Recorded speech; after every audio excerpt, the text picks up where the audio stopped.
Yo guys, welcome back. Welcome back to the FMS Toyota FJ40 build series, episode 6. I can't believe we're up to 6 already, but this episode is going to be solely about the installation of the leaf spring kit. And this is going to be the same installation for the Atlas as well as the Michigan, as they are all the same chassis. So I'm really excited to get this installed and see the differences. I did a little bit of filming ahead of time, just testing a little bit of stability. I got the weight before, so we'll weigh it again after. I'm curious to see if the weight changes at all. And of course, I have a lot of running video already loaded up that we can compare with the before and after with the original coil spring setup versus the leaf springs. And at some point, I am going to be changing out the shocks too, not in this video, so stay tuned for that in another video coming up. And yeah, let's get into it. I couldn't find any instructions. There's no manual that came with this kit. There's a couple videos out there, but they weren't the most detailed and they didn't really cover every little part of the install. It seems relatively straightforward. I'll get you guys in here for a closer look at all the parts we have. And luckily, some of the pieces, like this entire front chassis brace section here, is already installed on the FJ40. I'm not positive if it's the same way on the Michigan and or the Atlas, but at the very least, we can skip this part of the install. I will cover this anyway, and I'll show you guys what you would need to do to remove it. We have these two rear chassis sections that need to be installed, and then just everything else is just mounting up the leaves to the axles and bolting it up. So we'll get into it. We'll try to figure it out. Luckily, there aren't too many different screw sizes. We have like 5 different screw sizes here, but let me get you guys in here and I'll show you what we got going on, and then we'll get right to the install. So because of the length that this video ended up being, I'm gonna just run through a quick breakdown here of things that you should know. If you feel like you have a handle on this install, it is pretty straightforward.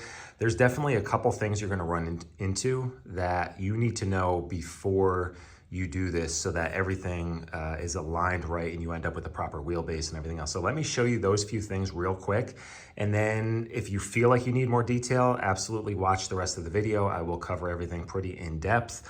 But if you wanna just jump ahead and you think you got it, go for it. But let me show you these few things real quick just so you don't make a mistake. On your axles, these little clamps here that sandwich your axle and have the provision for the U-bolts here, you'll see on one side there's a bit of a shoulder, and on the other side there isn't. So what that does is it offsets your U-bolts, and they should be offset to the outside of the axle on all of them. They're all the same way.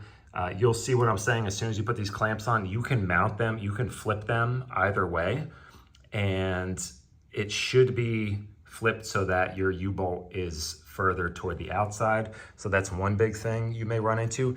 Now, the other huge thing is your leaf springs. The leaves themselves have a little dot stamped into the leaf spring. So you have 3 holes in the center of the leaf spring. You'll see right by those 3 holes, there's a little dot that's stamped into them. Every single leaf has it.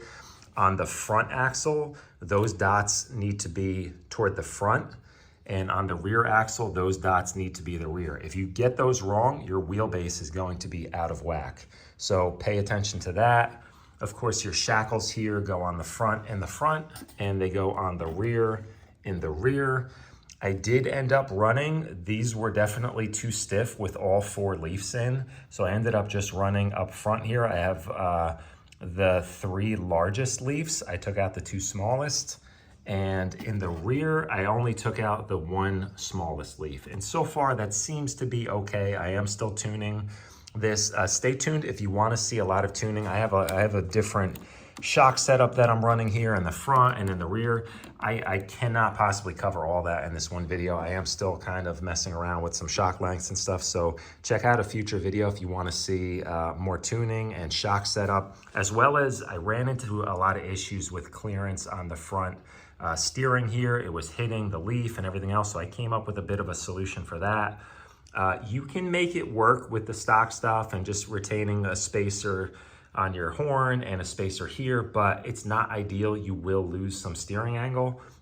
I figured out a pretty good way to get around that. So definitely check out another future video if you want to see all this. And then also I'm going to have to do the testing, the little side-by-side testing in another video too. It's just too much to all put in one. So stay tuned. The next video is going to have before and after testing, as well as I'll cover all of my kind of steering setup here and shock setup. So that's the short version. If you want to stay tuned for the in-depth, if you want to see all the details of the install, check it out. Thanks, guys. We just have 5 different screw sides. We have our U-bolts here. This would be the opposite side of, so for your mounts here that are going to be on the inside part of the frame rail, this is just going to go on the outside and kind of sandwich that leaf spring. And we have a shackle here that's going to allow some movement when the leaves compress and extend. This can actually like pivot a little bit, just like a real vehicle. And of course, the mounts that go on the axles, and these are the leaves, and this is what I mean. So just a single leaf here, which is fairly soft. I don't know how that's going to compare, but then you have 4 additional springs that get shorter, of course, on the stack and just provide additional support underneath. So we'll see. We'll throw it together and kind of get an idea. I already checked the amount of flex that we're getting, and we'll compare that before and after. And we can kind of see, I'm going to take a quick measurement of the ride height here and then just kind of do a comparison. I'll just measure from the fenders here down to the bench, front and rear, and just get an idea of if the ride height changes at all. So let me do that real quick. We're looking at, let's say, 135 mil front, 130 rear. So remember that, guys, and we're going to check it once this is complete. So let's get this body removed. And again, I have no manual to go off of here, so I'm just kind of winging it.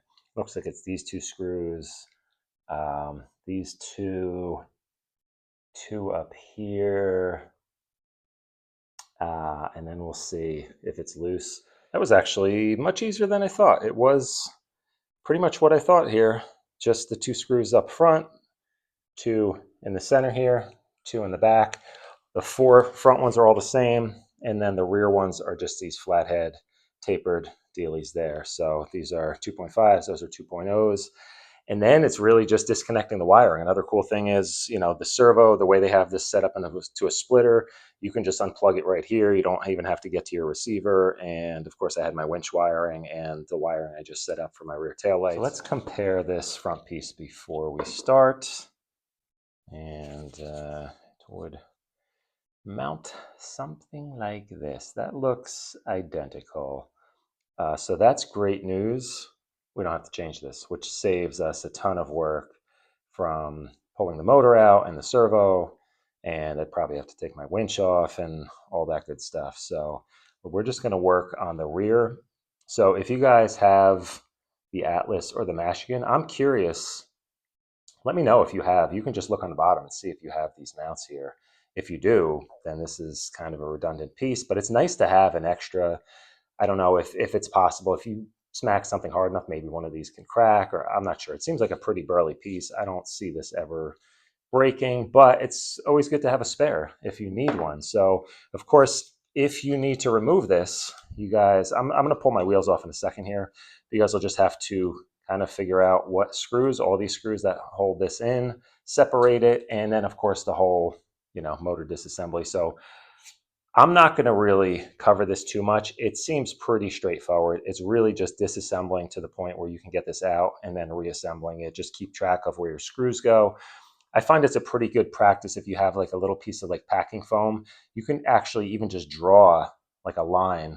You could even do it in cardboard. Draw a line with the chassis and then just stick the screws in along where, and then you could even write notes next to it like, rear engine, rear motor mount bolt here or something. You could just make notes, and it's a good way to keep track of screws if they're different. A lot of times they're like the same length screws throughout, and we'll see how that works out in the back. But always easier to reassemble if you know for sure everything's going back in the exact right spot. So we have this piece here, which would be your cross brace slash rear bumper mount. And I'm going to pull all these screws out. Then we need to spread the chassis apart. And then we have this other cross brace here. And of course, the difference is these have the leaf spring shackle mount. And on the rear, it doesn't. It's pretty curious that they decided to install this whole piece on the front, but then on these two smaller plastic pieces on the back, they didn't install these. I'm not sure why they chose to go that route, but not a big deal. The rear is much easier to do than the front, so let's get this pulled apart. Just going to disconnect the shocks here. Manufacturers make it easy for us. Nothing worse than like having 4 different size screws. These all look identical, so that is very nice. Let's get these out. Let's see. So I'm also, just to make it easier to spread this chassis apart, go ahead and pull these out too. Also, same length screw, so that is really great. Okay. Pretty easy. We'll just have to swap the bumper over. Seems like these have some, yeah, little locating shoulders there. So that goes forward. This matches up here, so that goes forward. Let's just put that right back in like that. All right, that is the first part. All right, I'm not going to put those screws back in until we get this swapped out. I mean, it's going to be easier just to do the bumper now. Let's just get these 4 screws out. Where did I put it? Here it is. Okay, so that's going to just go back on like this. And that's kind of a tight, it's really tight. I think I'm going to take a small file and just clean up the insides of these now. Just small flat file. And I don't know what's the hang up here. That way.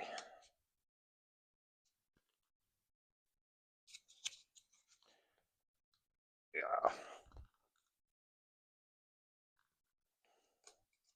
I mean, helped a little bit. Yeah. Okay, cool. That is that. Again, there's a little locating pin. And so yeah, I just had to kind of like twist the frame rail a little bit just so it fit into this groove, and then everything lined up. So good to go. Let's get these screws back in and on to the next step. Okay, we got that done. Let's remove this rear axle and all the links and try to get at least the rear done. And I don't think the front's going to be much more complicated, but maybe with the steering and stuff, we might have to do a few more parts. So I feel like the rear is going to be just that much easier. The bottoms, ooh, okay, well, we may have to just lift this skid up to get to these screws. Maybe, let me see if I want to be a little bit shortcutty here. Maybe we can use,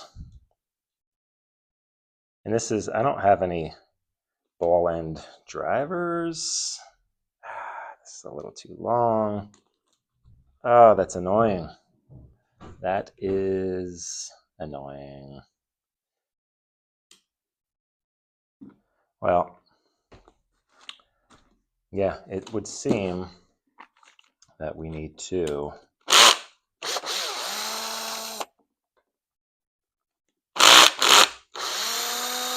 pivot this skid up.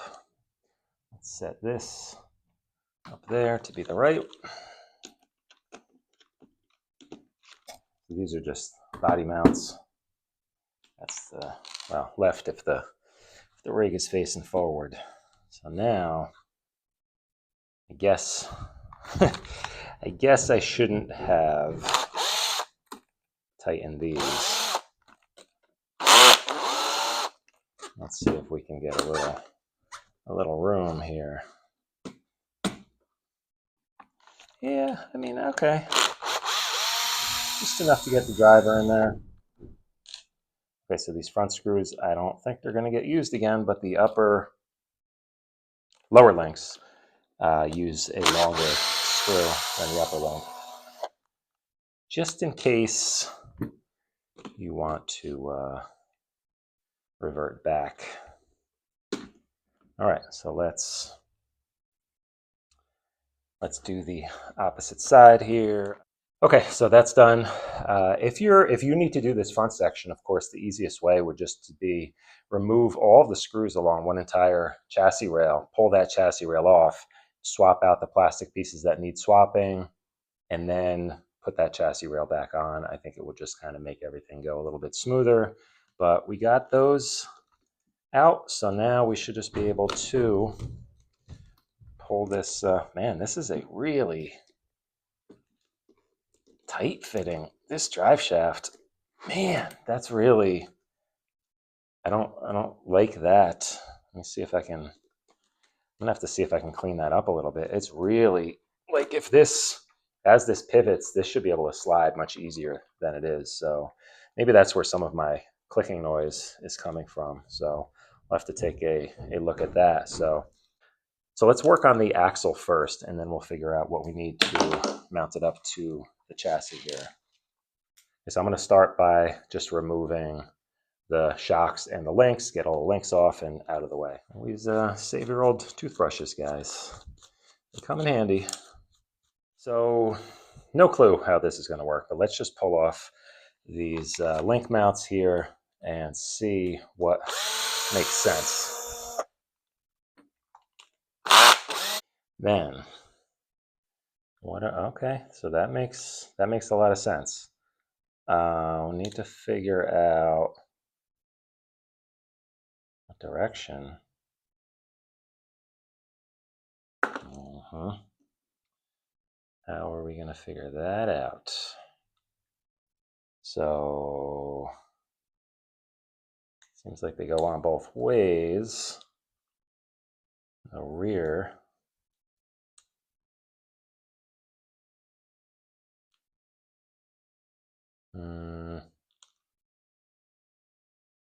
Seemed like this fit better that way.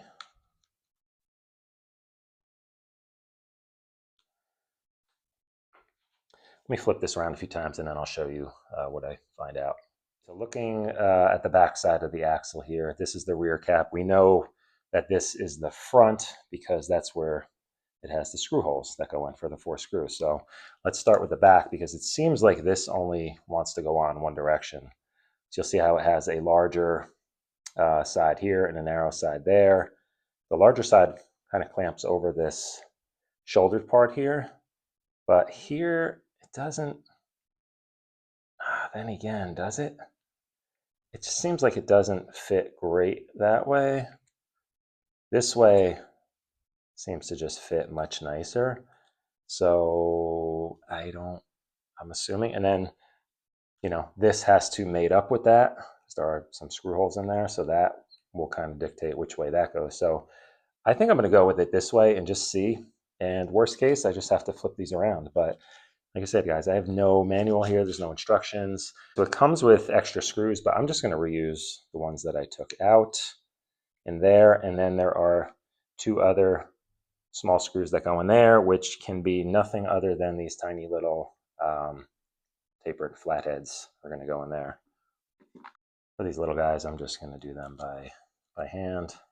It'll be pretty easy to tell if this is right because the offset where these U-bolts go, and of course that determines where the entire leaf is going to sit, will be in or out, shifted in or out. So as long as the alignment is lined up with the hangers of the frame, we should be good to go. Okay, once those are mounted, we have the actual kind of leaf plate mount here, riser, I guess, and this will only mount one way because it does have a little cutout for this bump here, so it can't fit on that way. That's going to have to go that way. And then your U-bolts will come up from the bottom like that. And then we're going to install the leaves. So let's get that. We're just, as I mentioned, we're gonna do the full kit here. So let's get them in order: small to large, short to long, I guess you'd say. There is a small dot toward one side. I don't know if that matters. Hold on. Let me just measure. Center to center is about 70. Center to center, oh boy, 73. Now we got a problem. Not a problem. 65 from the dot. There is a dot there for a reason, and the reason is this is longer in one direction than the other. So all of these leaves actually have that dot. So I'm going to make sure I align them all the same way. So here's the next little kind of oddball thing that I found. So when this mounts to the axle and the U-bolts go around it, this is your top plate here, and you'll see it has the three. So the four outer holes are where the U-bolts would go through. It'll make more sense in a minute. But these three inner ones line up with these three pins that hold the leaves. But you'll see the pins don't go all the way through. These are not drilled all the way through, and you couldn't actually tighten this. So yeah, they just stay loose. So I'm just going to drill these through. I think that's how it's supposed to be. So as simple as finding the right size bit, remove any of the leaves. This is going to allow you to still sandwich it down by tightening the nuts on the U-bolt. So it'll make more sense in a minute. I also don't know which direction. I don't know if this is a mount for anything. I have no clue, but we'll figure it out. At least this is kind of on the top, so if we need to, it's still gonna, I feel like I'm gonna end up taking this apart a couple times to get it right, but let's just kind of play it by ear. So I got my leaves installed, of course, the right direction. Make sure your bracket's in the right direction. Make sure, like I mentioned, we're going with the dot on all the leaves toward the rear. And I had come across some pictures of installed leaves, and this plate had this little kind of mounting tab here toward the front. So it didn't look like it was connected to anything. So that goes on like that. And you'll see these pins do stick through the top. So I guess they just didn't drill them through completely. And now we just got a couple of nuts here to install on the top. We'll tighten this down. These are just 5 mil, in case you're wondering. I'm going to call this now. I think this setup is going to be really stiff, but let's just see. And I don't know, there's just something I love about this kind of mechanical, I don't know. It's super cool. It's just so damn cool. All right, so we got it. So that is correct. So the dots on the rear leaf springs at least do face rear, and I don't think this matters. This could probably go either direction. We will find out together. How's that? Let's figure out the rest of this. Okay, so we have the shackle, and from all the leaves that I've ever seen, the shackle always mounts toward the outside of the chassis. So it would be on the rear, and the front on the front, and the leaf just mounts directly to the chassis. So we got the shackle here. The screw goes in from one side and it has the little shouldered area here for threads to go into. So that, of course, is going to face in. We're going to get one of these pivot bushings here. We're going to put the shackle on and then figure out. Okay, so we're looking at the larger screws that come in the kit. And this should be, I'm guessing, 2.5. Yep, 2.5. All right, nice. That feels pretty good. Let me get the other shackle mounted up and forge ahead. Don't over tighten these because they will kind of start to bind up. You want to have these, semi-loose. You can snug them up to the point where they're not wobbly, but You want them to kind of free float there. And I'll probably go ahead at some point and just do some anti-corrosion, little lubricant, or at least hit them with some WD-40, probably, especially if you run through water, just keep them from rusting. They will tend to kind of rub on each other and create some bare metal, so you're probably going to get some rusting and some squeaky noises, but hey, that's just more realism, right? I'm just going to pull out these 2 screws. I don't know if I'm going to have to use anything longer. You have a little shoulder here that, of course, faces in, sits on top of the frame. So now the shackles just fit nice and snug in there, and we're going to use these longer cap head screws. Same thing that went through the top portion there. Again, don't over tighten them. You want those to pivot freely. Make sure we got some movement here. Again, this drive shaft, I don't know, man, it's really tight. All right, so same deal here. We're just going to install these plates with the longer screws and make sure we put this bushing in on either side. Okay, so I was wrong about these screws being different back here because they don't give you enough to do. you only get 4. So apparently we're just reusing these. Maybe they just looked ever so slightly larger, but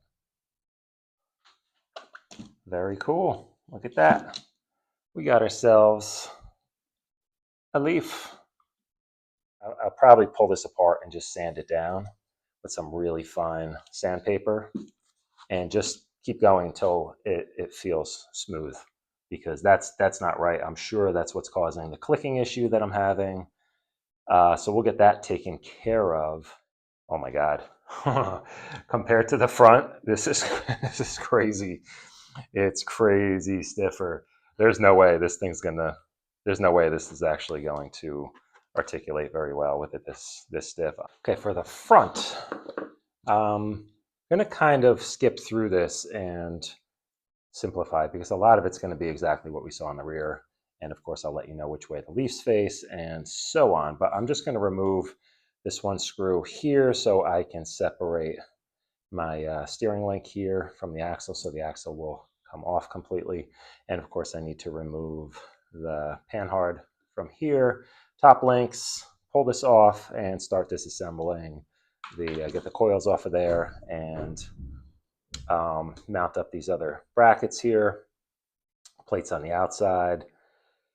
And yeah, then we'll figure out which way everything goes. So this front drive shaft is very tight as well. That's way too tight. I definitely have to sand these things down a bit. So for this front rear shackle mount here, there was only 1 screw in, so I just pulled that one out, put the plate on, and I'm adding the second screw here. I'm assuming that's why they give you these extras in the kit. So I somehow lost audio on this clip, but anyway, I'm just pointing out that it's the same thing on the rear with these U-bolt plates. You see the provision for the U-bolt needs to be toward the outside of the axle. It will put the U-bolts closer to the outside of the axle than the inside. You have like one shoulder that's wider than the other. So just make sure those are lined up.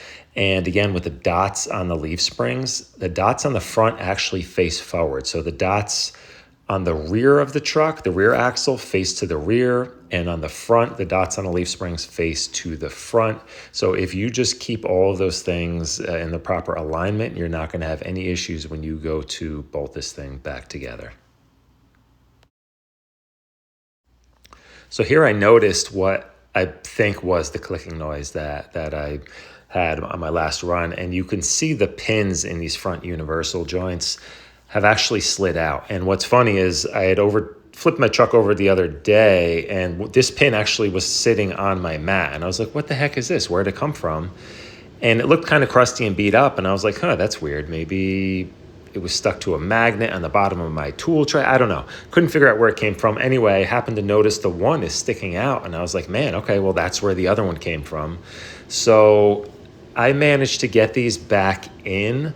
And I think this is a fairly common problem. I put some retaining compound, some Loctite retaining compound. I think it's 680 on it, and I tapped them back in, and so far they're doing pretty well.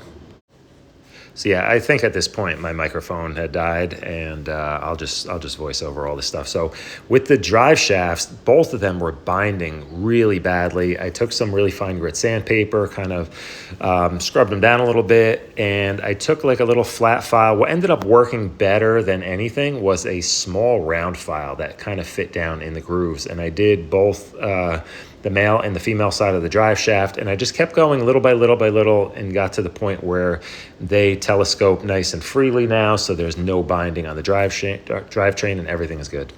And here's, I'm just showing the little round file that I used.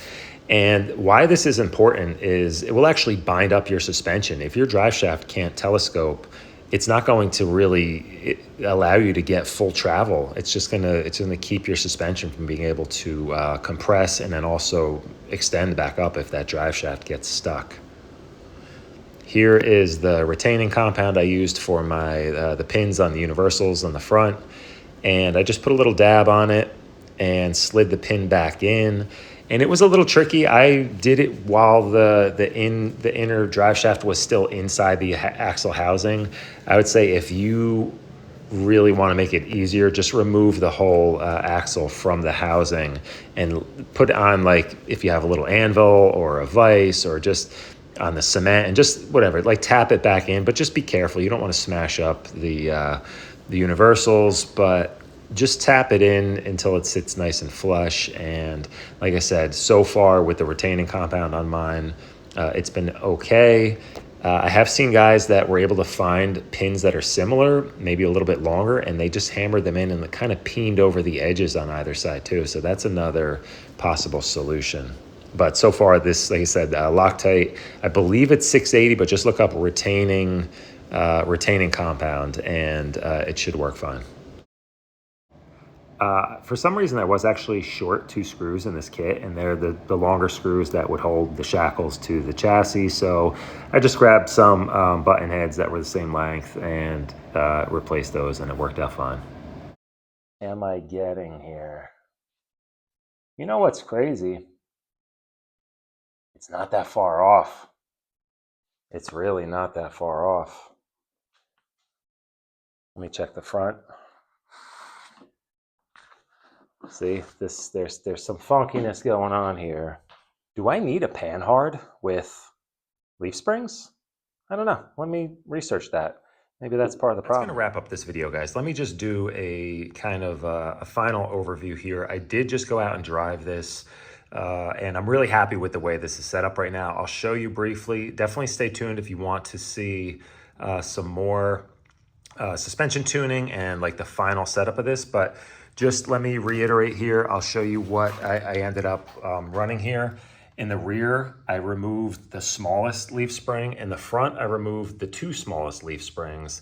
And I have different shock setup. You'll see that in the next video. I'm really happy with it. I feel like I achieved the right balance of kind of retaining that kind of fun, like realistic looking sway, but also way more controlled than it was stock. So stay tuned if you want to see that. But right now, I think my tire silicone inserts are breaking in a little bit more, but what we ended up with is it sits 5 millimeters higher front and rear. So we retained the same kind of level as stock, but of course that also means we got 5 extra millimeters of ground clearance. But even more importantly, we got an extra 5 millimeters of bumper clearance front and rear, which I noticed quite a bit on this trail run I just did today. It definitely gives you just a lot better approach and departure angle. Really happy with that. I really like this leaf spring setup. Once you do a little bit of tuning to the steering, I want to swap out the servo. I think with these the amount of weight on this thing right now, the heavy wheels and stuff, the grippy tires, the servo's really struggling and it's annoyingly loud. So that'll be a future video. But yeah, so really happy with this leaf spring kit. I think it came out great. I think it's well worth it. I think it looks super scale on here and it's working great. You'll see some running video in the near future. I'll mention, because I had mentioned it at the beginning, I was getting a lot of tire rubbing, especially on the inner fender here. Zero issue right now. It doesn't rub at all. It's that extra 5 millimeter really made a big difference. You'll see a full, full squish here. it barely touches. So that's a big improvement over stock as well. But that's it, guys. Thanks for watching. I know it was a long video, but I hope it helped. I'll see you in the next video. Later, guys.